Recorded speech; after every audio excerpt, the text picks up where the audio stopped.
Bonjour Christian Rioux, correspondant Bonjour. du journal Le Devoir, le journal québécois à Paris. Merci Christian. Et aujourd'hui, est-ce qu'on peut le dire, Justin Trudeau a sauvé son poste ou pas au Canada? Disons qu'il sauve les meubles, oui. On pourrait dire Ouais. qu'il sauve les meubles, mais ça reste quand même, je pense, pour lui, une défaite, une victoire avec un goût quand même amer, une certaine défaite personnelle, je dirais, de Justin Trudeau. Vous savez, ça a été une campagne très, très axée sur le chef. Hein. D'ailleurs, tout ce que fait Justin Trudeau est axé sur Justin Trudeau. Hein. On parle pas de ses ministres en campagne. Il n'y a pas vraiment d'équipe. C'est lui, c'est sa famille, c'est ses enfants. Ouais. Très, On voit d'ailleurs sur les images du triomphe, c'est très people. ouais. Et ça a été une campagne quand même contre un chef, le chef du Parti conservateur, qui est quelqu'un qui a à peu près aucun charisme, hein, qui n'accroche pas, qui n'a pas on sent pas de présence forte en tout cas. Et donc, je pense que c'est une défaite personnelle. Qu'est-ce qui a pesé? Est-ce que c'est ces accusations, ces scandales supposés, ces images de lui grimé en noir? Est-ce que tout ça, ça a joué? Tout ça, ça a joué, évidemment, mais j'ai un collègue du journal La Presse, on ne m'accusera pas de partisanerie, c'est notre concurrent à Montréal, qui écrit qu'on a souvent l'impression que Justin Trudeau n'est pas premier ministre, mais fait semblant d'être premier ministre. Il joue au premier ministre. Vous voyez, le Parti libéral, c'est une énorme machine, c'est la grande machine étatique canadienne. Justin Trudeau a les meilleurs conseillers qu'on peut avoir au Canada, il a une équipe absolument parfaite, mais on n'a pas l'impression, souvent on n'a pas l'impression que c'est lui le premier ministre. On n'a pas l'impression, vous les Français, vous dites briser l'armure hein, pour les présidents. Ben, on n'a pas eu l'impression que Et pourtant, Trudeau a brisé l'armure. il a un bilan, il a un certain nombre de lois qu'il a fait voter. En matière d'écologie, le cannabis, on le cite aussi. Le cannabis, voilà, c'est la grande réalisation de Justin Trudeau. Mais il n'a pas un bilan si important que ça. Justin Trudeau, vous savez, par exemple, en écologie... D'ailleurs, il a dit que cette victoire était la victoire de ceux qui souhaitaient justement la poursuite de ses efforts en matière d'écologie. Oui, d'accord, on veut la poursuite de ses efforts en matière... Mais vous savez que Justin Trudeau a acheté un pipeline. Vous savez que Justin Trudeau, pour contenter l'Alberta, qui réclame absolument une sortie vers l'océan pour ses gaz de schiste, non seulement a proposé qu'on le construise, mais quand ça a été en difficulté financière, il l'a acheté.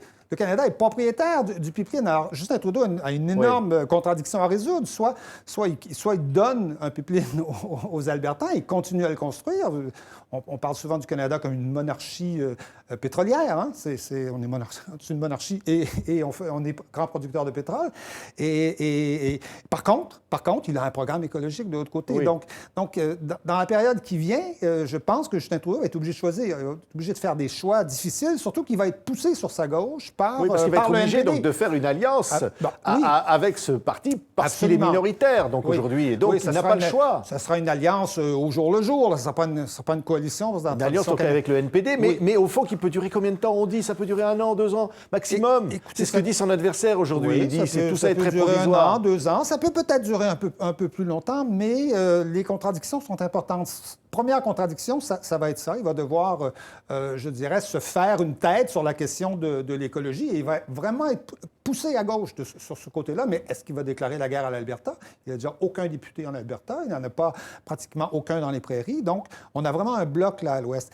Et l'autre grande question qu'il devra confronter, c'est toute la question de la loi de la laïcité. Oui, ça c'est important. Alors, est-ce que c'est ça qui explique le Bloc québécois au Québec qui réalise un bon score? Absolument, tout à fait. Vous savez, il y a 1 an, moi-même, je donnais le Bloc pour mort. Même les conseillers de M. Blanchet, le chef du Bloc, doutaient de sa propre élection dans son comté sur la rive sud de Montréal, à Chambly. Qu'est-ce qui s'est passé? Les Québécois, au printemps dernier, se sont donné une loi sur la laïcité qui est sachons-le, la seule loi, petite loi sur la laïcité, mais la seule en Amérique du Nord. Et ils se sont trouvés, dans cette campagne, traités de racistes, traités de xénophobes par des journalistes du Canada anglais, par des chefs de parti, c'est ça qui les a servis, alors. C'est ce que vous dites. Et les Québécois soutiennent cette loi à 70 %. C'est pas une grande loi. Les Français rigolent un peu quand ils regardent cette loi. Ils trouvent que c'est pas grand-chose par rapport à ce qu'on a ici en France. Mais c'est la seule en Amérique du Nord. Et les Québécois la défendent à 70 %. Alors voilà. C'est aussi une victoire de François Legault, le premier ministre québécois, qui a justement susciter ce débat. Absolument, absolument. C'est une victoire de François Legault, mais c'est une victoire qui risque peut-être d'être courte parce que François Legault a beaucoup de demandes, je dirais, à l'égard d'Ottawa, dans le domaine de l'immigration notamment. La question de la loi de laïcité, vous savez, peut être annulée par la Cour suprême, hein, et Justin Trudeau probablement va soutenir et financer les avocats qui vont aller en Cour suprême pour supprimer cette loi. Et donc, pour François Legault, ça peut être une victoire assez courte parce que Justin Trudeau va être poussé sur sa gauche par le NPD et ça n'aidera pas, évidemment. Ce sont deux partis centralisateurs, deux partis qui ont une idée du fédéralisme où le gouvernement central a droit d'intervenir dans tous les domaines, ce qui est un peu différent chez les conservateurs. Les conservateurs, en général, historiquement, sont un petit peu plus respectueux des prérogatives des provinces. On voit l'image, et c'était Justin Trudeau présenté comme un renouveau. Aujourd'hui, ses adversaires sont pratiquement plus jeunes que lui. Hein. Et Justin Trudeau, aujourd'hui, est-ce qu'on peut le dire, comme le dit parfois la presse française aujourd'hui, le charme est rompu, au fond? Oui, le charme est rompu et je dirais, quelque part, tant mieux. Je veux dire que l'image est rompue. Reste à savoir s'il y a quelque chose derrière. Oui. Je dirais que c'est ce que les Canadiens attendent d'une certaine façon. Ils veulent voir s'il y a...